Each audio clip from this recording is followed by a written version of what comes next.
네, 안녕하세요 여러분, 반갑습니다. 데이언 멘토 권혁철입니다. 오늘 LS 에코에너지 좀 보려고 하는데요. 여러분들도 아시다시피 LS 에코에너지 같은 경우 지금 5월 30일에 신고가 이후에 어느 정도 조정이 나오고 있는 상황으로 보이고 있는데요. 사실 제가 LS 에코에너지 대해서 모멘텀 다양하게 말씀을 드린 바가 있었습니다. 그렇다면은 도대체 어떤 것이 문제이길래 LS 에코에너지가 지금 현재 조정이 나오고 있는지 말씀을 드리려고 하고요. 그리고 여러분들께 좀 약속드리고 싶은 내용이 있는데, 만약에 여러분들이 LS 에코인지 이것이 정말 궁금하다라는 점이 있다면 꼭 댓글 남겨주셔가지고요, 제가 그 궁금증을 다 풀어드리도록 할 테니까 꼭 댓글 남겨주시면 정말 감사할 것 같습니다.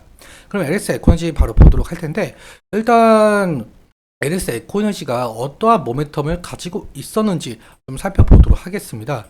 LS 에코에너지, 여러분들도 아시다시피 기존 사업 같은 경우 베트남과 미얀마에 자회사를 두면서 여기 보시는 것처럼 뭐 초갑 케이블이라든지 배전 케이블, 통신선, 이 벅스터트 같은 이 전력 통신 케이블 제조 판매하고 있었던 기업이었죠.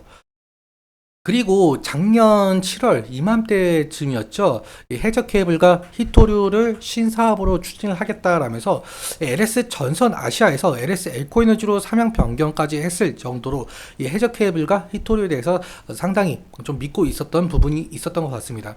그럼 일단은 이 기존 사업에 대한 모멘텀을 좀 알아보도록 할 텐데, 이 당연하게도 바로 이 AI 산업 화랑이라고 볼 수가 있을 것 같아요.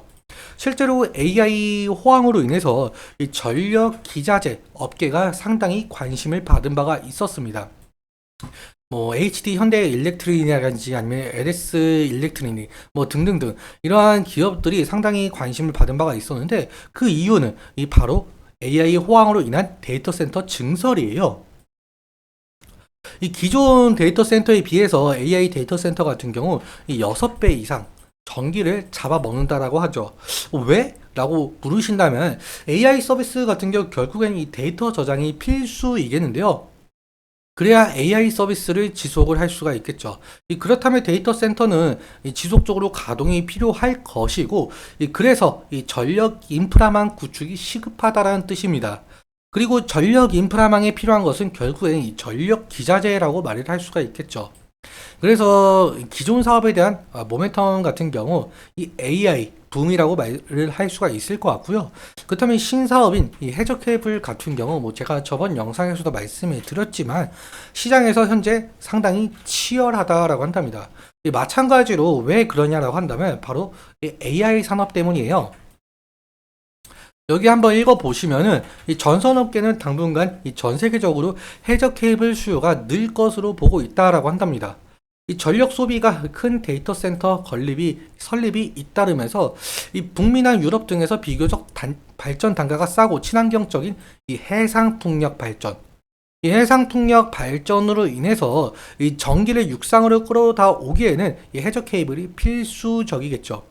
그리고 사실 이 전기를 끌어오르는 것뿐만 아니라 해저 케이블 같은 경우 오늘날 전 세계 데이터 전송의 이 99%를 담당을 하고 있다라고 한답니다.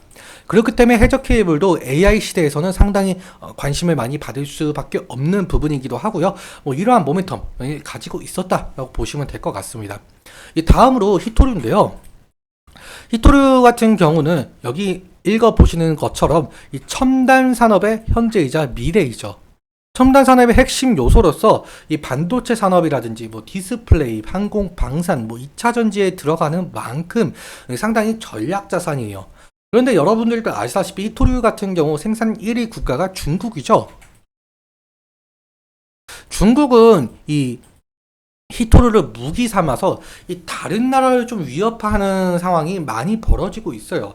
그런데 LS 에코에너지 같은 경우 히토류 생산 3위 국가인 이 베트남과 계약을 맺음으로써 좀 탈중국화를 목표로 하기 때문에 이 공급망에 문제가 없도록 만든 바가 있었었죠. 이러한 모멘텀을 가지고 LS 에코에너지가 상당히 상승한 바가 있었습니다. 하지만 지금 현재 주가를 보자라고 한다면 5월 30일 이후에 몇 퍼센트 정도 하락을 했는지 좀 살펴보도록 할게요. 약 한 32%, 그냥 하한가 한번 맞은 수준으로 보이고 있는데 어느 정도 조정이 나오고 있는 상황으로 보이고 있죠. 심지어 지금 60일 이평선이라든지 20일 이평선, 3일 이평선, 5일 이평선 전부 이평선 아래에 있기 때문에 지속적으로 하락할 가능성이 엿보이고 있는 상황입니다. 일단 우리가 볼 수가 있는 이 지지라인 같은 경우 어디를 볼 수가 있겠느냐, 이 부분은 좀 볼 수가 있을 것 같아요. 왜 그러냐라고 한다면은 7월 5일 그리고 7월 6일에 7월 8일도 마찬가지로 이 분에서 좀 지지가 일어난 모습을 보실 수가 있겠고요. 그리고 7월 18일 저번 주 목요일이죠. 저번 주 목요일에도 아래 꼬리가 조금씩 달리면서 상승을 한 바가 있었습니다. 하지만 오늘 4.5% 하락을 하고 있는데 과연 이 부분을 좀 지지해주고 다시금 상승을 할 수가 있을지 좀 지켜봐야 되는 부분이고요. 그리고 제가 저번 영상에서 말씀을 드린 바가 있었는데 지금 LS 전선 지금 해저 케이블 이슈가 있잖아요. 그리고 대한전선. 그러니까 우리가 좀 지켜볼 수가 있는 거는 LS 전선 측에서 뭐 대한전선이 우리 기술을 좀 빼갔다, 뭐 이런 뉴스 지금 여러분들도 보셨을 거라고 생각이 들고 있고 제가 저번 영상에서도 말씀을 드린 바가 있었었는데, 일단 우리가 좀 지켜볼 수 있는 것은 만약에 이 LS 전선과 대한전선에서의 이 경찰 조사가 뭐 실질적으로 드러나게 된다고 한다면 이 대한전선에서, 그러니까 뭐 실질적으로 기술 유출이 확인이 되었다라고 한다면 LS 전선이 어느 정도 수혜를 받을 것으로 기대를 해볼 수가 있겠고, 만약에 이 대한전선 측에서 자기 기술로 해저 케이블을 만들었다라고 한다면 LS 전선에 맞는 그 LS 에코너지도 영향이 갈 수밖에 없죠. 대주주이기 때문에. 그렇다 보니까 좀 하락할 가능성도 염두에 두시면 좋을 것 같습니다. 그러니까 우리가 당분간 좀 지켜볼 것은 LS 전선과 대한전선의 이 경찰 조사 좀 지켜봐야 되는 부분인 것 같고요. 그럼 수급적인 측면 좀 함께 살펴보자라고 한다면 LS 에코너지 지금 오늘의 흐름은 아침에 9시쯤에 JP모건에서 736주가 매도가 나왔고, 그리고 611주, 그러니까 약 한 100주 정도 매도가 나온 것을 확인을 할 수가 있죠. 그리고 멜릴린치 증권 창구에서 3100주가 매도가 나왔는데 좀 더 자세하게 살펴보도록 할게요. LS 에코 에너지 이렇게 보시면은 오늘 외국인의 매도세가 어느 정도 있는 것으로 확인이 되고 있는 상황이죠.